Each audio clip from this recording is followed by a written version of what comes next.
When Barron Trump stopped to help an elderly woman with her groceries in Central Park, he thought it would be just another fleeting moment in his busy day. He had no idea that this simple act of kindness would uncover a heartbreaking mystery, one that connected a lost family treasure, a desperate teenager, and a former ballet star whose fading memories held an unexpected secret.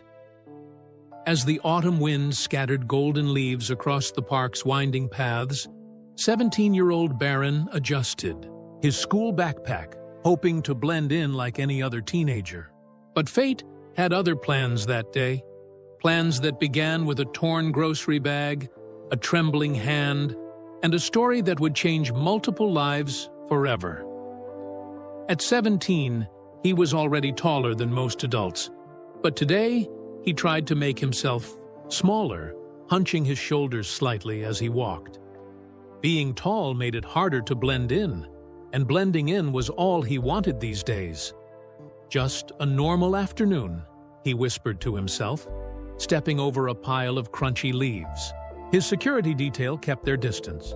They'd gotten better at that lately, letting him have at least the illusion of being just another high school kid taking a shortcut through the park. The afternoon sun painted everything in warm colors, making the trees look like they were on fire with red and orange leaves. Barron had finished his classes at Columbia Grammar and Preparatory School an hour ago, but he wasn't ready to head home yet. Sometimes he just needed these walks, these moments of almost normal teenage life. A group of kids his age kicked a soccer ball nearby, their laughter carrying on the breeze. One of them looked his way, did a double take, then quickly looked away. Barron was used to that. It was better than the pointing and whispering, at least. "Hey, watch out!" someone shouted as the soccer ball sailed toward him. Without thinking, Barron caught it with the side of his foot. A smooth move he'd practiced countless times in the schoolyard. The kids stared, unsure whether to approach him or not. Barron kicked the ball back with a friendly nod. "Nice game," he called out, trying to keep his voice casual. One of the boys waved hesitantly, and for a moment, Barron wished he could join them. But that would mean his security detail would have to come closer. And then, the game would stop being just a game. His phone buzzed in his pocket, probably his mom checking in. She worried about him, even though she tried not to show it. Barron pulled out his phone and smiled at the message. "Don't forget your history project." Same as any other mom, really. That's what most people didn't understand about his family. Underneath all the headlines and chaos, they were still just family. The path curved around a small pond where ducks paddled lazily across the water. An old man tossed breadcrumbs, to them, nodding at Barron as he passed. That's what he liked about New York. Most people here were too busy with their own lives to make a big deal about him. His teachers treated him like any other student, which he appreciated. Just yesterday, Mrs. Rodriguez had called him out for daydreaming in calculus class, and it felt great. Normal, regular, just another kid getting busted for not paying attention. The breeze picked up, sending a shower of leaves spiraling down from a nearby maple tree. Barron caught one, a perfect red maple leaf, and tucked it into his notebook. His little sister would like it. She collected leaves, pressing them between the pages of her books until they were flat and crispy. As he rounded another bend in the path, the sounds of traffic from Fifth Avenue grew louder. A hot dog vendor's umbrella flapped in the wind, and the smell of roasted nuts drifted from a nearby cart. New York in autumn was his favorite. The city felt more alive somehow, everyone hurrying to get things done before winter came. That's when he saw her, an elderly woman struggling with several grocery bags near a park bench. She was well-dressed in a navy blue coat that had seen better days, her white hair neatly styled despite the wind's best efforts to muss it. Something about her reminded him of his grandmother. The careful way she held herself, trying to maintain Dignity even as one of her grocery bags started to tear. Barron glanced at his security detail. They'd moved a little closer, as they always did when he might interact with someone. Agent Thompson gave him a slight nod. They'd gotten good at reading each other's signals over the years. The woman didn't seem to notice him approaching. She was too focused on trying to keep her grocery bag from spilling, her hands shaking slightly as she attempted to adjust her grip. A small tin of cat food rolled out, heading for a puddle. Without hesitation, Barron stepped forward to help. His mom had always taught him that kindness mattered more than anything else. "The world sees our name in big gold letters," she'd told him once. "But it's the small things we do when no one's looking that really count." As he bent to retrieve the can of cat food, he noticed something else about the woman that tugged at his heart. She kept touching her neck, as if checking for something that wasn't there. Her fingers trembled slightly each time they found nothing but the collar of her coat. "Excuse me, ma'am," Barron said softly, not wanting to startle her.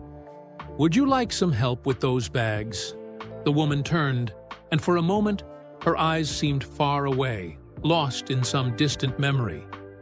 Then she focused on him, and a small smile crossed her face. "Oh my," she said, her voice wavering slightly. "Such a tall young man. You remind me of..." She trailed off, her hand going to her neck again in that searching gesture. The grocery bag in her arms chose that moment to give up completely, sending apples rolling across the path. As Barron hurried to help gather the spilled groceries, he had no way of knowing that this simple act of kindness would lead to one of the most extraordinary afternoons of his life. He couldn't have guessed that the trembling hands of this elegant elderly woman held a story that would change the way he saw his own world. He just knew someone needed help. And sometimes, that's all you really need to know. The security detail watched from a respectful distance as Barron gathered the last of the scattered apples. The autumn wind picked up again, sending another shower of leaves dancing around them. One leaf, bright red, like the one in his notebook, landed on the empty park bench beside them.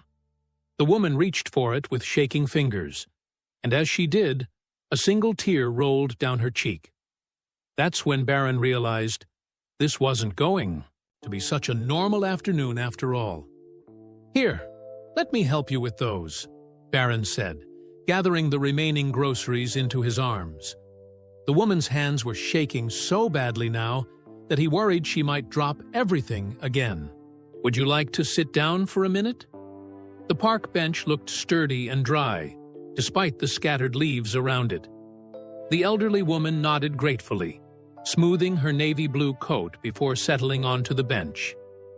Up close, Barron could see that the coat's buttons had been carefully re-sewn several times, and the pearl necklace at her throat wasn't quite as fancy as it had first appeared. "Such a kind young man," she murmured, her voice soft but clear, like wind chimes in a gentle breeze. "You must have been raised well." Barron carefully set the grocery bags down and sat beside her, leaving enough space to be polite. His security detail adjusted their positions slightly, Agent Thompson moving to keep a better view of the path, while Agent Rivera scanned the area with practiced eyes. "My mom always says that kindness matters most," Barron replied, thinking of all the times his mother had demonstrated exactly that. People saw the glamour and the headlines, but they missed the quiet moments when she'd stop everything to help someone in need. The woman's eyes crinkled at the corners as she smiled. "Your mother is a wise woman." She reached up to touch her neck again, that same searching gesture, and her smile faltered slightly.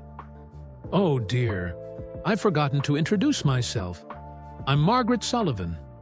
I used to be quite a few things." There was something about the way she said it that made Barron's heart squeeze a little. "I'm Barron," he said simply, not adding his last name. Sometimes it was nice to just be Barron. "Barron," Margaret repeated, as if tasting the name. "Like a nobleman.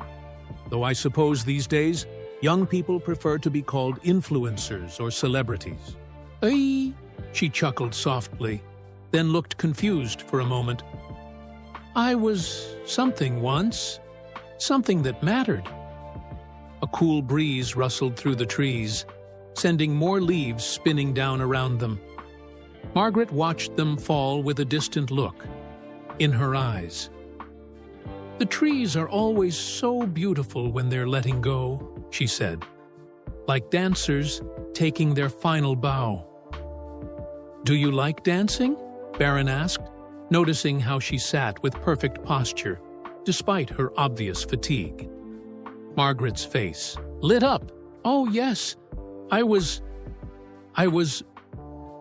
Her hand went to her neck again, fingers searching for something that wasn't there. The sparkle in her eyes dimmed slightly. "I'm sorry. Sometimes the memories get a bit tangled. Like yarn when a kitten's been playing with it." She glanced at her grocery bags, and Barron noticed several cans of cat food among the items. "Do you have a cat?" he asked gently. "Tchaikovsky," she said proudly. "He's black and white, just like the piano keys at... She frowned. "The theater. I used to dance at the theater. Lincoln Center." The last words came out in a rush of triumph, as if she'd just solved a difficult puzzle. Barron remembered visiting Lincoln Center with his mother for a ballet performance last year. The dancers had moved like they were made of air and light. "Were you a ballet dancer?" he asked. Margaret's posture, if possible, became even more perfect. "Principal dancer with the New York City Ballet," she said clearly. No confusion in her voice now. "1963 to 1975. I danced Swan Lake 17 times. Her fingers touched her empty neck. Again. "I always wore my lucky." She stopped suddenly, her eyes filling with tears. "Oh dear, oh dear. It's gone. It's really gone, isn't it?" Barron pulled a clean handkerchief from his backpack, another habit his mother had instilled in him, and offered it to Margaret. She took it with trembling fingers. "Thank you, David," she said, dabbing at her eyes. "You always were such a thoughtful boy." "I'm Barron," he reminded her gently. Margaret blinked, then looked embarrassed.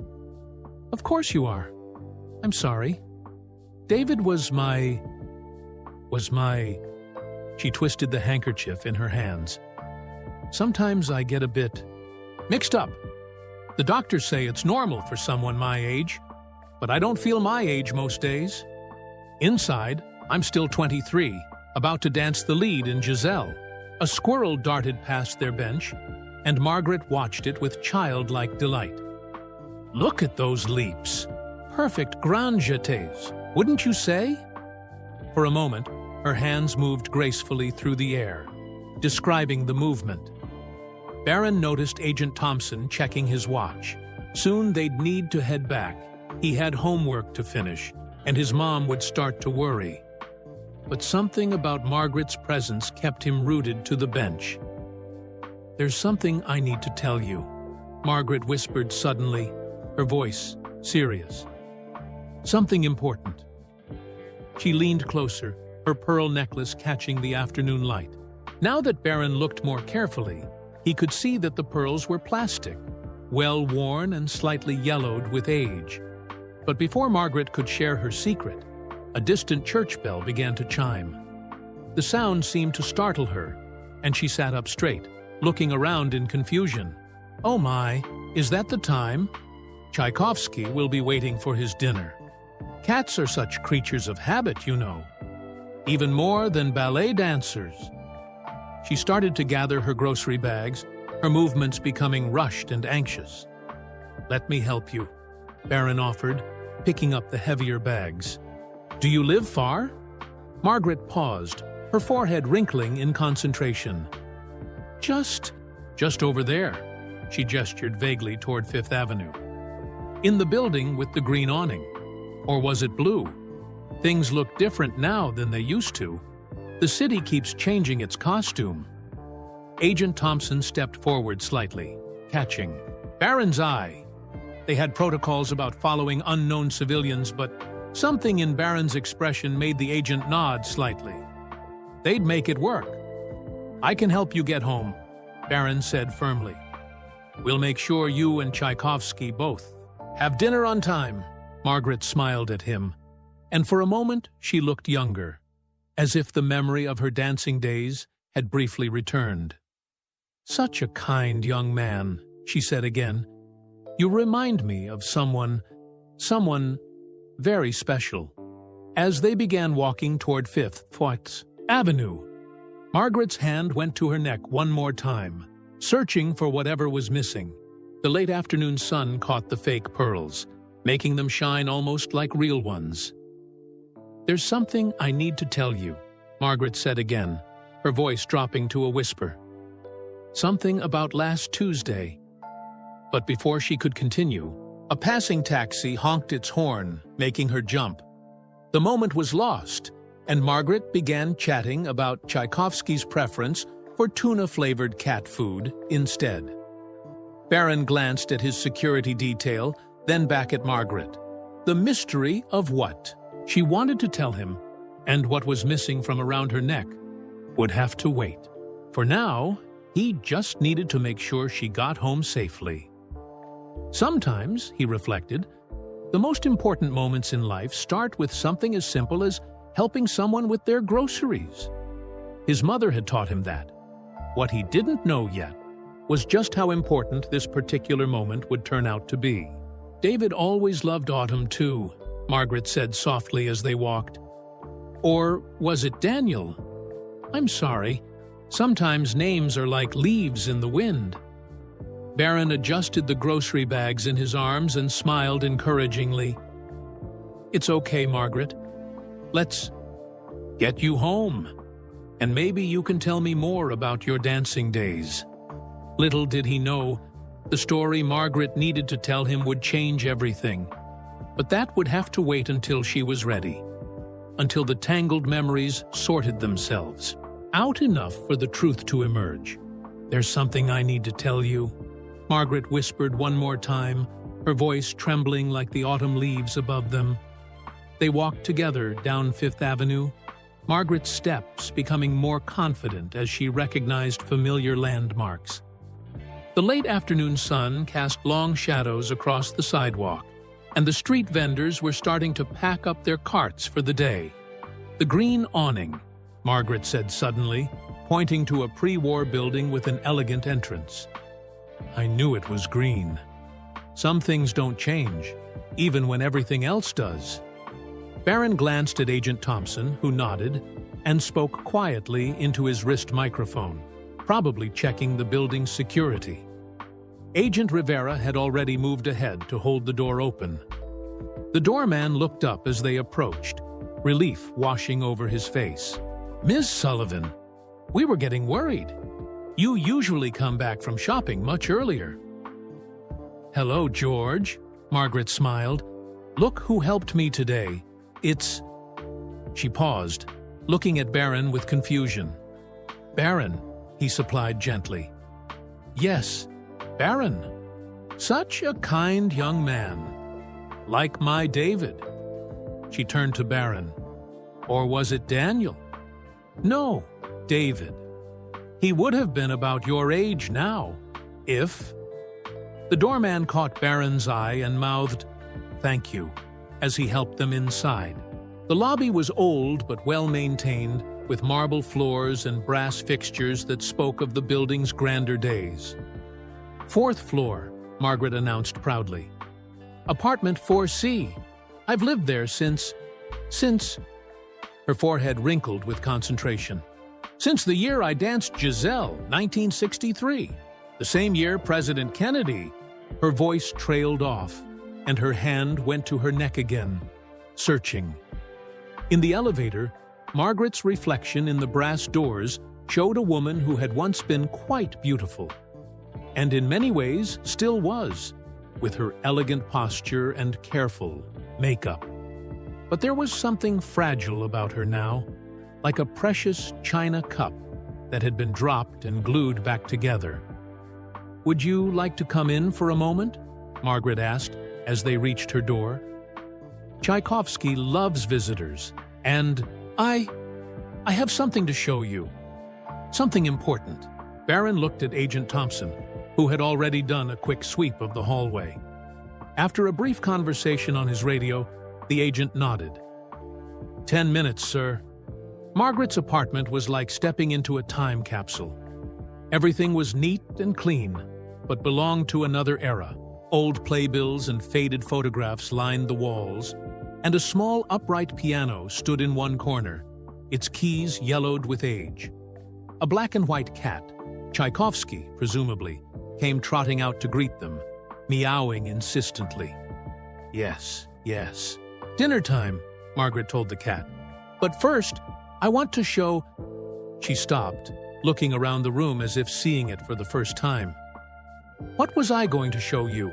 "Something important," Barron reminded her gently, setting the grocery bags on her small kitchen counter. "Yes, yes, of course." Margaret moved to a bookshelf filled with photo albums. "My memories get a bit mixed up sometimes, but the pictures help.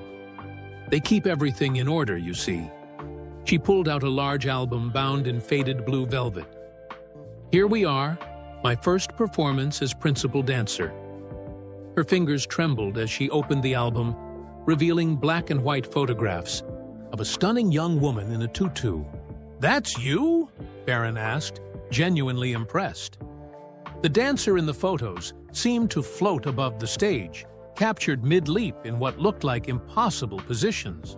"Swan Lake," Margaret nodded. "Opening night. See the locket I'm wearing?" She pointed to a small, glinting object at the dancer's throat. "It was my good luck charm. My mother gave it to me when I got my first role with the company. Inside was a picture of—" She stopped suddenly, her hand flying to her neck again. Oh dear, where is it? I just had it last." Her eyes filled with tears. "Last Tuesday. Something happened last Tuesday, didn't it?" Barron helped her sit down in a worn armchair as her legs seemed to give out. Tchaikovsky jumped into her lap, purring loudly. "It's okay, Margaret," he said, softly. "Can you tell me about the locket? What was inside it?" Margaret stroked the cat absently, her eyes fixed on the photograph. "My mother saved for months to buy it. Sterling silver with a tiny diamond chip on the front. Inside was her picture. And later, I added one of David when he was born." Her voice grew stronger as she spoke about the past. "David loved to watch me dance. He would sit in the front row with his father, waving every time I came on stage. Such a beautiful boy, with his father's dark hair and my blue eyes." She turned the page in the album, revealing more photos. There was young Margaret in different costumes, then wedding photos, and finally pictures of a small, dark-haired boy. "David learned to walk backstage at Lincoln Center," she said proudly. "The other dancers would hold his hands and help him balance. By the time he was 5, he knew every step of Swan Lake." Barron looked at the photos of the little boy, noting his bright smile and the way he posed like a dancer in some shots. "He seems wonderful," he said carefully, noticing how Margaret's voice changed when she spoke about him. "Oh, he was. He is. He—" Margaret's hand went to her neck again, and confusion clouded her face. "No, that's not right. David is. David." A tear rolled down her cheek. "David died in 1975. A car accident. That's why I stopped dancing." The room grew very quiet, except for Tchaikovsky's purring. Outside, the street noise seemed far away. "I'm so sorry," Barron said softly, meaning it with all his heart. Margaret wiped her eyes with trembling fingers.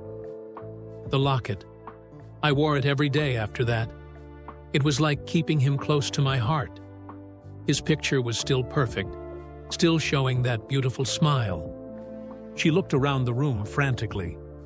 Where is it? I never take it off. You mentioned something about last Tuesday, Barron prompted gently. Did something happen then? Margaret's face scrunched up with concentration. Tuesday. Yes. I was at the grocery store. No, the park. Or was it the library? Everything gets so mixed up sometimes. She pressed her hands against her temples. I remember being scared. Someone pulled. She stopped suddenly, looking at Barron with surprising clarity. They took it. Someone took my locket, right off my neck as I was walking home. I tried to hold on to it, but my hands don't work as well as they used to. Barron felt a surge of anger at whoever would steal from an elderly woman, especially something so precious. Did you report it to the police? Margaret looked down at her hands. I tried, but when I got to the station, I couldn't remember what day it happened, or where exactly. The officer was very kind, but I could tell he thought I'd just misplaced it. She touched the fake pearl necklace she wore. I bought this at the drugstore the next day. It's not the same, but it helps me remember to keep looking. Tchaikovsky jumped down from her lap and padded over to his empty food bowl, meowing plaintively. Oh, dinner time! I almost forgot. Margaret started to get up, then sat back down, looking lost. What was I doing?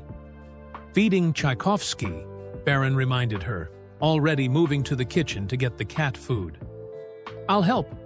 As he opened the can of tuna-flavored cat food, he could hear Margaret talking softly to herself, going through her memories like she was reading from a list.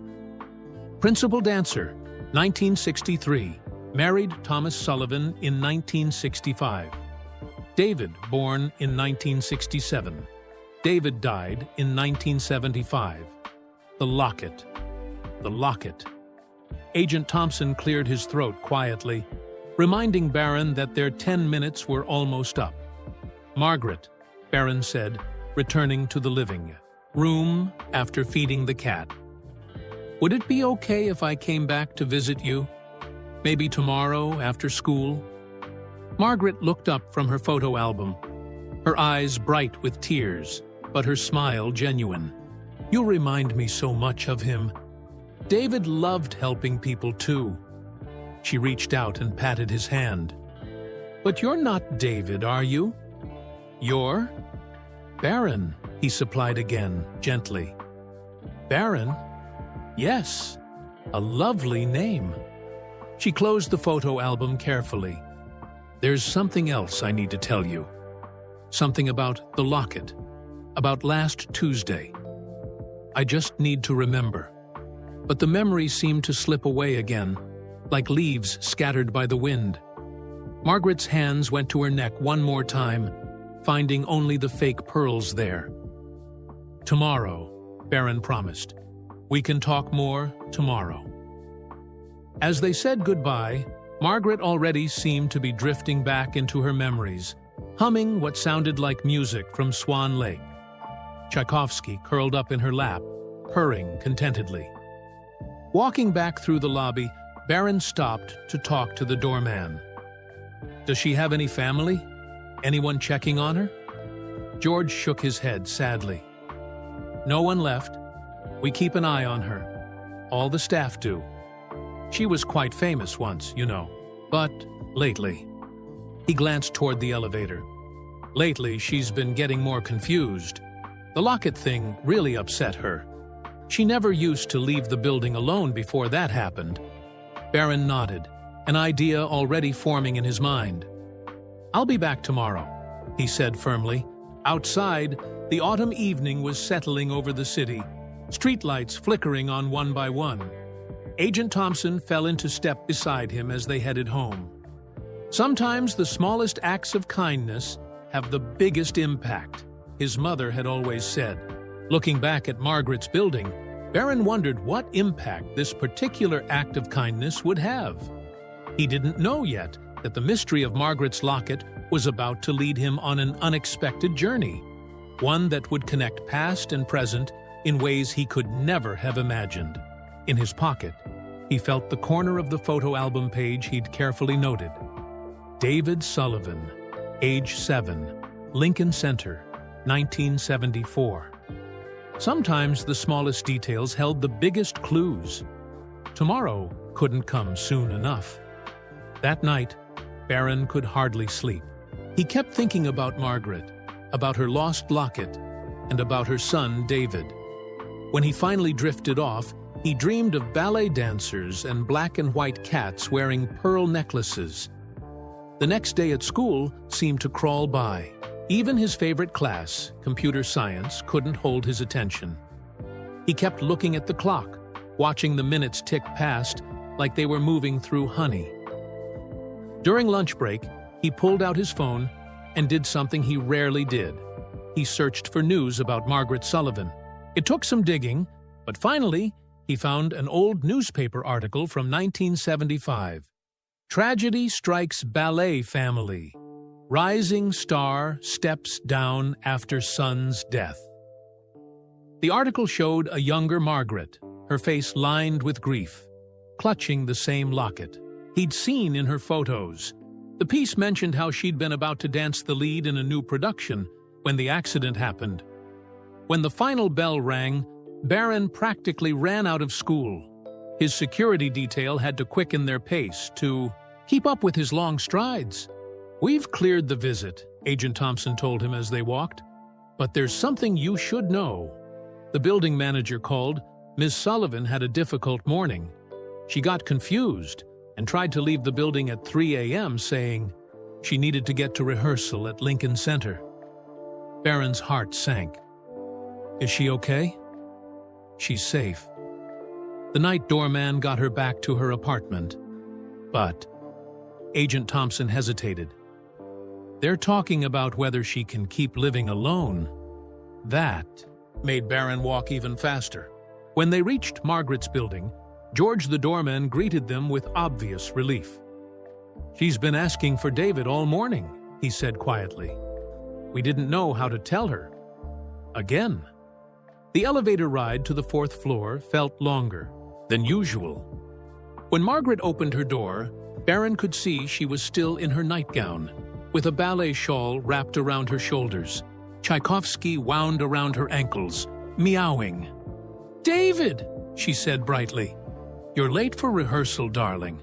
I've been so worried." Barron's throat felt tight. "It's Barron, Margaret. Remember? We met yesterday in the park." Margaret blinked several times, her smile fading. "Barron. Yes, of course. I'm sorry. I'm a bit scattered today." She touched her neck, feeling for the locket that wasn't there.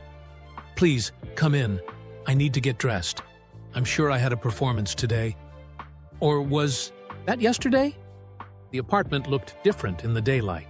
Barron noticed things he'd missed the evening before. Expired food in the kitchen. Unopened mail piling up on a side table. A calendar on the wall still showing last month. "Would you like some tea?" Margaret asked, her manners perfect even, in her confusion. "I was just telling David about... She stopped, looking lost again. "I'd love some tea," Barron said gently. "Why don't you get dressed first? I can wait here with Tchaikovsky." Margaret nodded gratefully and disappeared into her bedroom. Barron could hear her talking to herself, trying to sort out her memories. While she was gone, he did what he could. Cleaned up the expired food, sorted the mail by date, updated the calendar. Agent Thompson, watching from the doorway, gave him an approving nod. When Margaret emerged, she was dressed in a simple blue sweater and skirt, her hair neatly combed. The fake pearl necklace hung at her throat. "You're not David," she said clearly. sitting down in her armchair. "I'm sorry about earlier. Sometimes I get confused about time. Past and present get mixed up." "It's okay," Barron assured her. "You were going to tell me something yesterday. About last Tuesday?" Margaret's hands twisted in her lap. "Tuesday? Yes. I was coming home from somewhere. The library? No, the park. I like to walk in the park and watch the young dancers, practicing their moves on the grass." She leaned forward suddenly, her voice dropping to a whisper. "Someone followed me. A young man. No, a teenager. He asked for directions, but something felt wrong. When I turned to point the way, he grabbed my locket." Barron felt anger rising in his chest. "Did you see what he looked like?" "Dark hair, like David's. A blue jacket, or was it green? There was a patch on it, a school patch." Margaret pressed her hands to her temples. "Everything gets so mixed up. But I remember the patch. It had a lion on it." Barron sat up straighter. "A lion? Their school's emblem was a lion.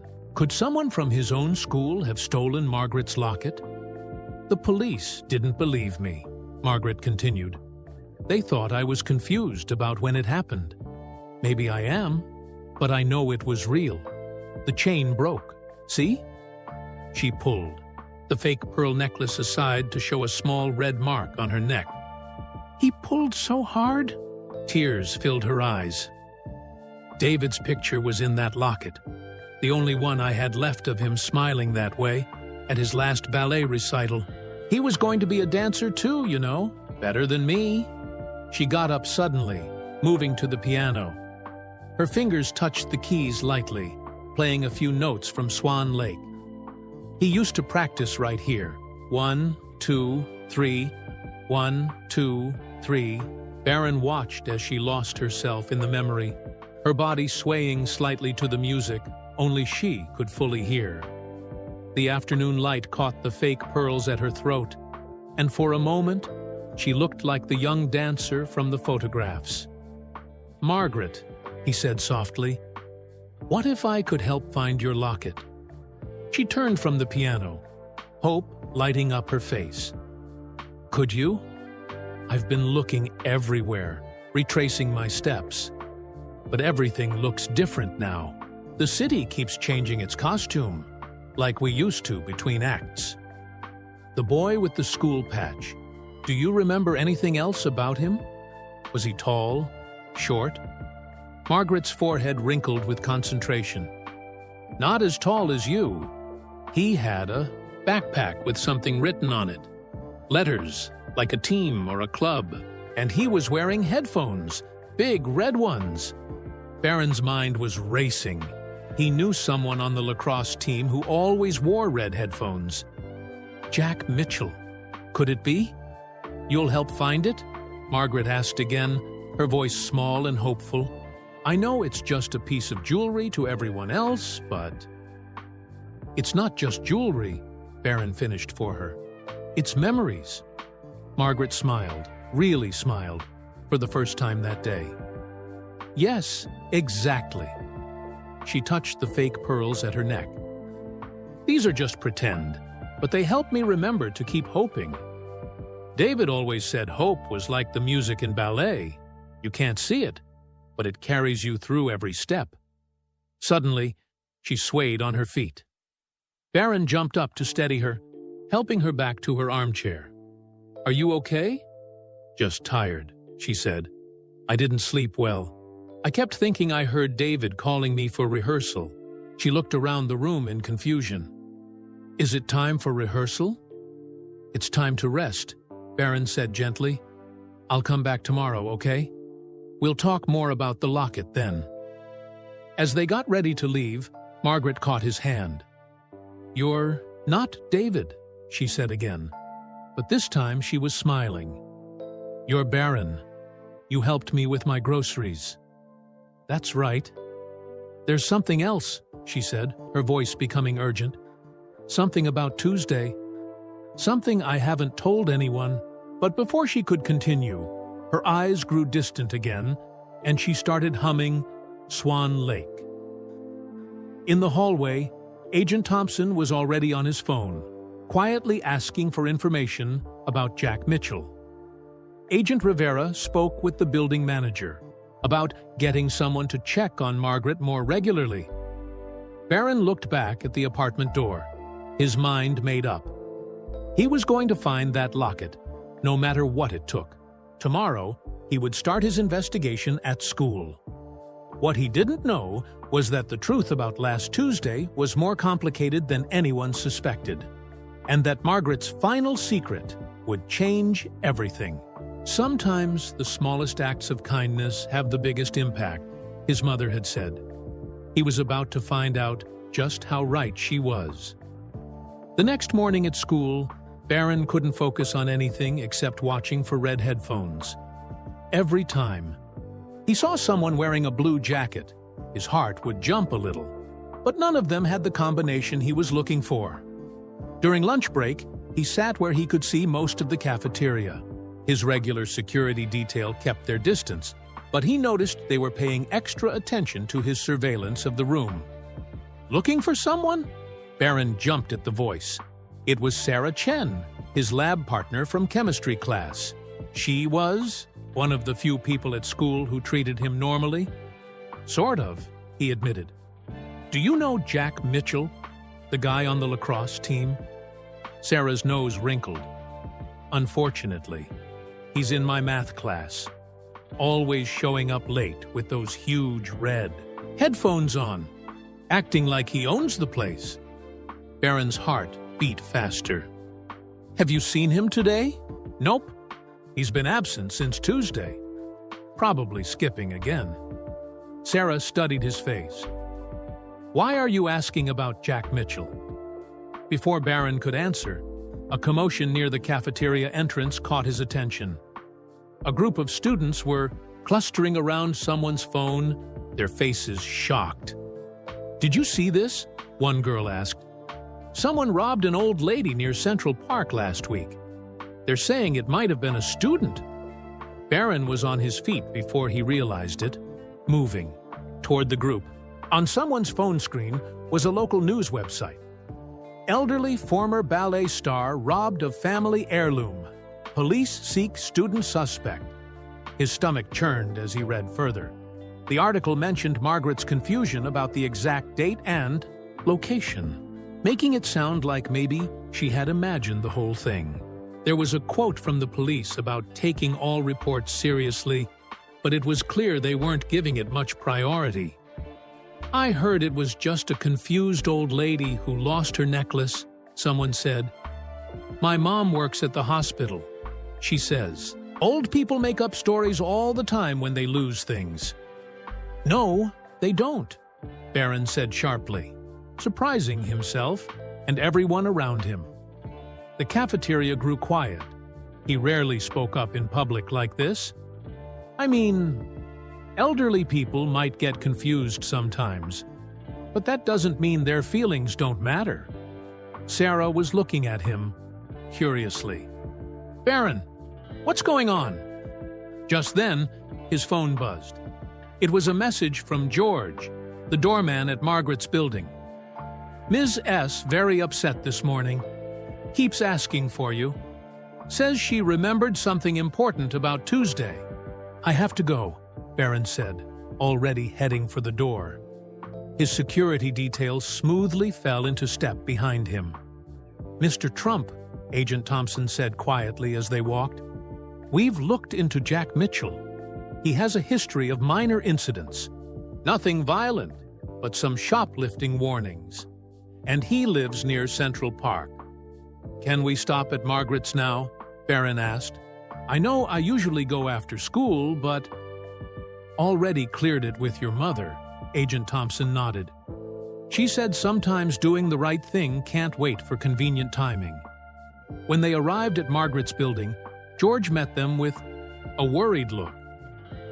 She's been pacing all morning, talking about rehearsals and someone following her. The building manager called her niece in California, but I thought she didn't have any family left, Barron said. The niece hasn't spoken to her in years. Said she can't help. George's disapproval was clear in his voice. Ms. Sullivan was a star once, you know, performed for presidents. And now, Margaret was already opening her door before they could. Knock, as if she'd been waiting. She was fully dressed today, but her hands were shaking worse than ever. David! No, Barron. I remembered something. She ushered them inside urgently. About Tuesday. About the boy with the red headphones. Barron's heart skipped. What did you remember?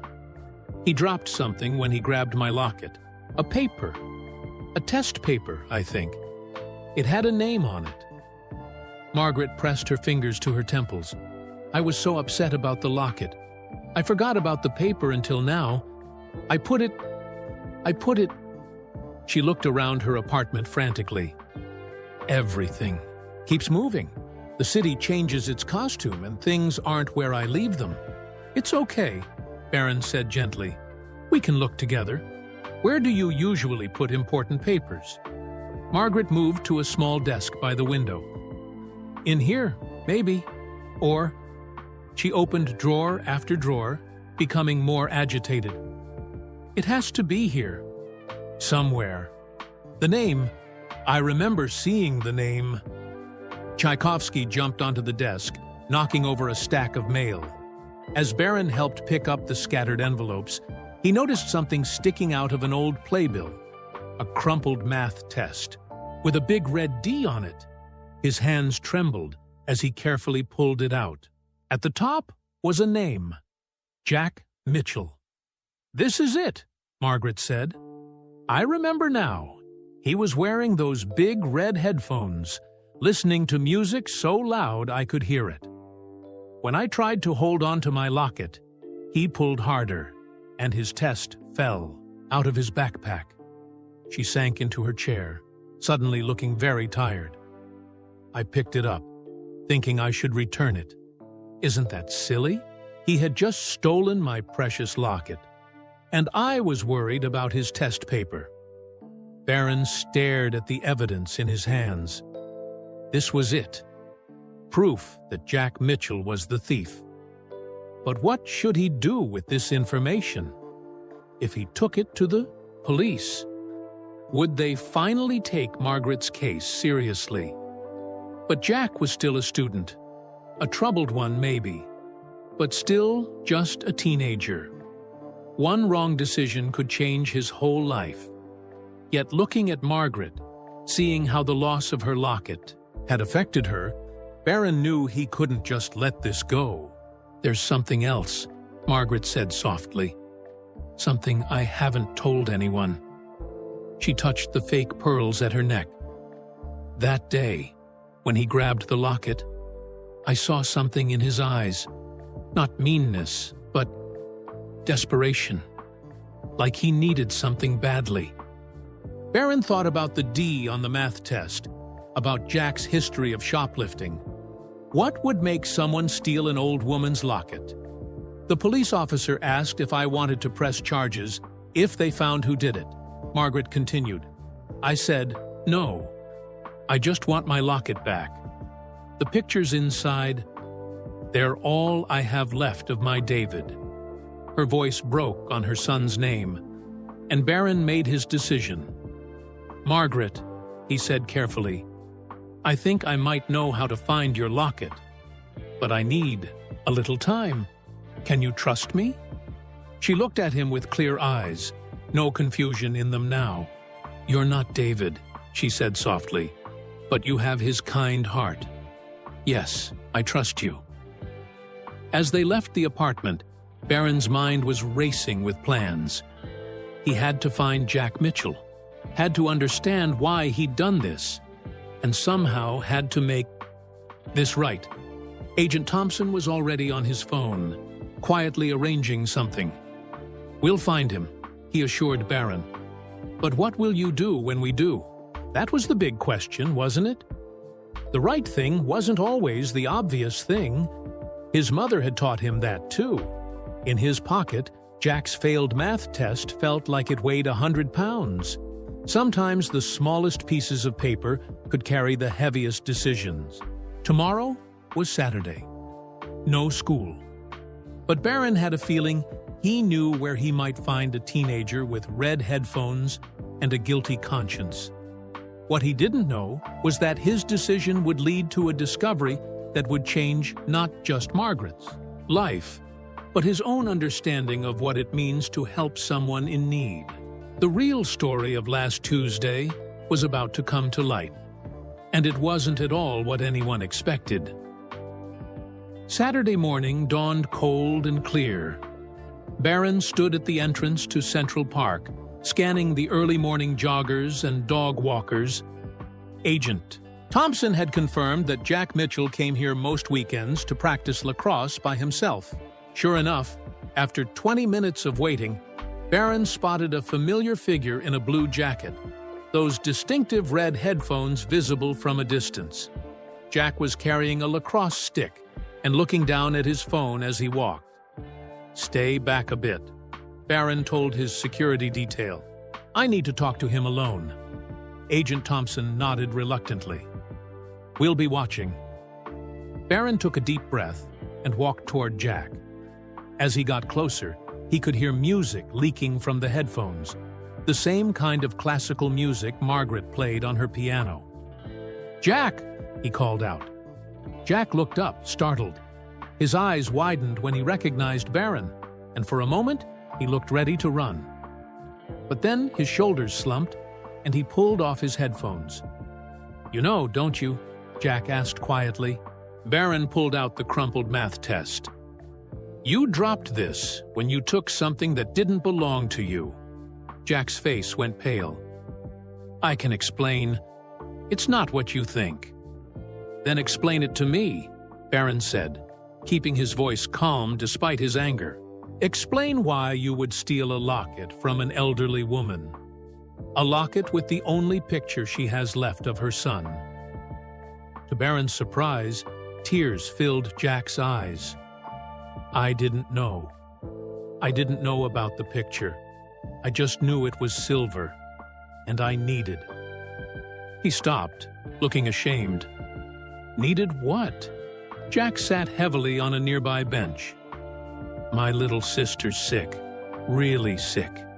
She needs special medicine that insurance won't cover. Mom's been working 3 jobs, but it's not enough. I thought if I could sell something valuable." Barron sat next to him. "So you decided to steal from someone who couldn't fight back?" "No," Jack protested. "I mean, yes, but I followed her from the music store. She was buying sheet music, classical stuff, like what Emily likes to play. When I saw the silver locket, I thought it would be enough to help with at least 1 month of Emily's medicine." He pulled something from his pocket, a small velvet pouch. "But when I took it to the pawn shop, they said it wasn't worth much, just sterling silver, and the diamond chip is tiny. I couldn't sell it. I've been carrying it around ever since, feeling horrible, but I was too scared to return it." Barron's heart was pounding. "You still have it?" Jack handed over the pouch. Inside was Margaret's locket, its delicate chain broken, but the locket itself undamaged. "I'm so sorry," Jack whispered. "I've never stolen anything before. Well, except some food when Mom's checks weren't enough. But I never hurt anyone. When she tried to hold on to the locket, I pulled too hard. I heard her cry out, and..." He wiped his eyes. "I've felt sick about it ever since." Barron opened the locket carefully. Inside were 2 small, faded photographs. A young woman he recognized as Margaret's mother, and a smiling, dark-haired boy who must have been David. "The woman you stole this from, her name is Margaret Sullivan. She was once a famous ballet dancer. This locket is all she has left of her son, who died in 1975. Jack looked even more miserable. I didn't know. Is she? Is she okay? No, she's not. She's been lost without this locket. She has memory problems, and this helped her hold on to her past. Barron paused. But she said something interesting about you.